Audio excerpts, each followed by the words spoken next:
Jones been going? Jon Jones is a freak of all freaks.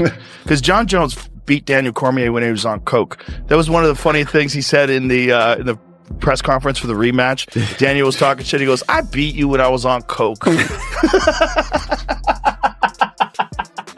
That spinning kick that he did to that Stipe Miocic, where he said and I think he thanked his Taekwondo coach, and he said he had been working on this one specific kick from both sides, because of something he saw on the tape, and he got it off and hit this guy so hard, not even on his liver side. He hit him on the other side, and you see it shudder through his entire like organ structure. Yeah, his heel was deep into his body cavity, all the way up to his fucking spine. Yeah, but he just practiced this one specific. And he was he even said, he goes, "It is a devastating shot. There's not a human being who could take that." No. Jones can command attention without even throwing verbal digs. A single training clip was enough to make TT take notice. His visible readiness sends a direct signal to Tom Aspinall and the rest of the contenders as the main event lineup begins to take shape. The reaction across the board isn't arrogance, it's genuine unease. Jon Jones managed to shift the narrative without saying a word. Analysts are split on what it all means, and fighters suddenly became cautious with minimal preparation. Conversations with his coach reveal that even though Jones rarely trains and seldom spends time in the gym, he still has the instinct and skill to control top-tier opponents. That combination of talent and experience makes this matchup especially concerning, and history suggests it could lead to serious consequences. For when he fought Gustafsson, he beat Gustafsson and he didn't train at all. I talked to his trainer. He's like, he didn't even show up at the gym. He was fucking never there. He was never training. He could just show up. The heavyweight division is so shallow right now. You got Tom Aspinall, Cyril Gane, Jon Jones if he chooses to fight again, Francis if by some miracle they can work something out and bring him back to the UFC.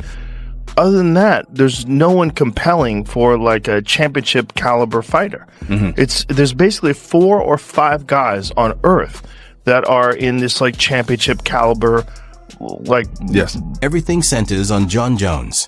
In a thin heavyweight division, his skill and commitment set him apart. Rogan notes the division would feel stronger and more competitive if he kept fighting. And even now, his presence alone reshapes the heavyweight scene. And he goes, I had the chance to spar with Jon Jones, to work with Jon Jones. And he goes, I knew about it months ahead of time. He goes, I got my nutrition, everything was absolutely flawless. I got, my sleep, everything was on. He goes, I show up at the gym that morning. He goes, to me and 5 other guys. He goes, he comes in, I think he went to sleep at 4 a.m. or something. He was out all night, and he goes, he ran through all 6 That's my buddy Brendan Schaub. Is that who it was? Yeah. Okay, yeah. It was the funniest story. I was like, and he goes, and then I just knew, that's a level. But imagine being that elite and realizing the perspective was unique. Matt Damon wasn't focused on matchups or techniques. He was talking about impact. His point, a heavyweight could train flawlessly for months, look unbeatable, yet still fall to Jon Jones on an off night. That idea stuck. Now, fast forward to today. Jones is training with discipline, method, and purpose. This is the version that becomes dangerous for Tom Aspinall. The fighter who once won effortlessly is now putting in real effort. At his absolute best in UFC history was a better fighter than Jon Jones. No. Pierre. Nope. Not Anderson. The fact is, not Demetrius. Look, I gotta tell you something. They people like to say you are always hating on Jon Jones, man. Whenever I did your podcast. You did. I was so good when he beat me that second time that if he beat me that time, I don't think nobody could beat him. He was plus he tall, he got long arms. 84-inch reach. Yep. He got good knees. Elbows. Him and I did that thing together. And we were talking about boxing. And he was like, if we boxed, it would be much harder fight. Right. He goes, because I kick Daniel a lot. And I need Daniel a lot. Right. And I think that is why, or a thing that people underestimate about him. I don't think in terms of skills. The idea of hidden layers aligns perfectly with Daniel Cormier's perspective. Cormier isn't commenting as a fan or analyst. He's speaking from personal experience. Having faced Jon Jones, he knows firsthand that the version of himself that lost to Jones set a new benchmark. In his eyes, only rare primes, fighters like Khabib or fully dialed-in McGregor, belong in the same conversation. Jones wasn't simply another competitor. He redefined the ceiling entirely. Legacy doesn't need Tom Aspinall. Jon. I don't think he does. He does, bro. He doesn't. You know why? Why? And I'm only telling you this from a guy that lived in that world, right? Yeah, you lived in that division. I also never beat him. Yeah. And I had, no matter what I did going forward, it was always that, well, you never beat Jon Jones. Tom Aspinall is going to get that belt, and there's going to be a gap, right? That lineal championship breaks. That line breaks when Tom goes from interim to champion. Because Jon never gave him the opportunity to fight him. But either did Francis never gave Jon Jones the opportunity to fight him. Francis was going to give Jon an opportunity. Jon wasn't ready to take it at the time. Exactly. Right? So there you have that same type of thing. So it keeps breaking. Francis left. Made a boatload of money. So in retrospect, Francis probably made the right decision because he got paid so much money to box. But Jon not fighting Tom messes with the the line of succession, the balance of the world. It's like the Avengers. And the Infinity Stones going back. He needed to fight him. I wish he would have fought him but I think he's not fighting him for one reason and one reason only. He doesn't want to put the work in that he needs. Cormier's point goes beyond rankings. It's about legacy.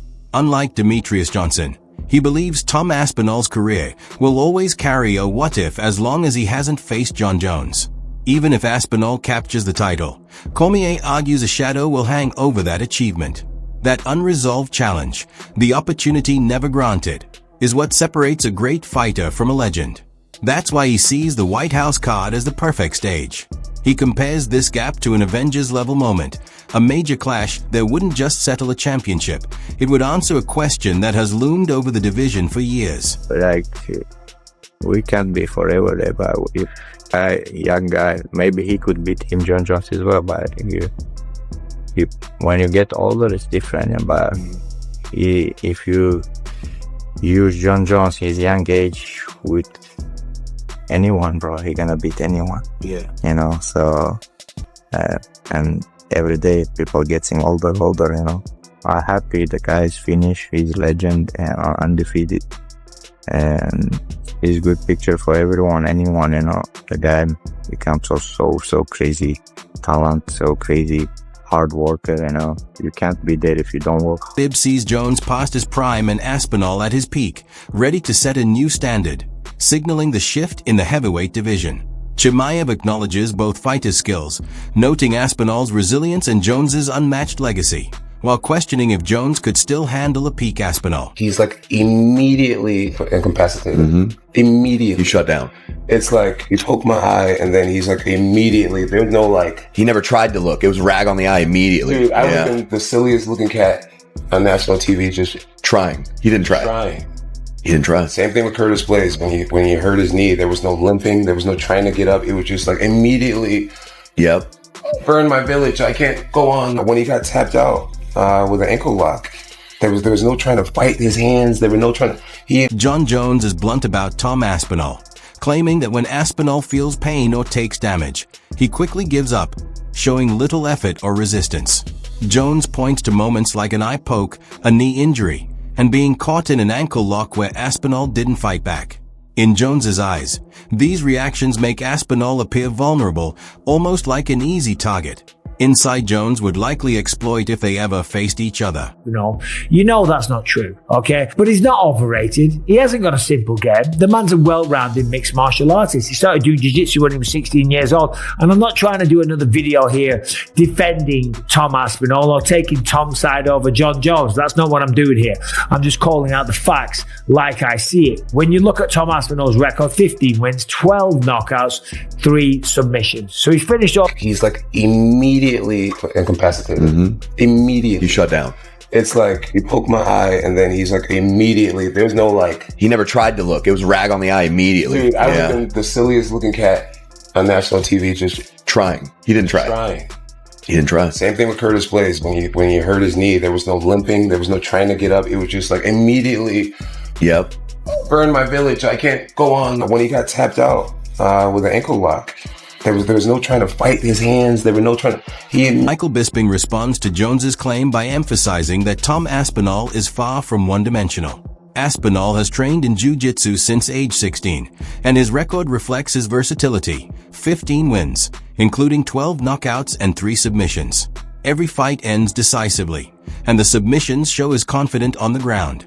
Bisping isn't taking sides. He's just stating the facts. Labeling Aspinall as an easy opponent doesn't match the evidence.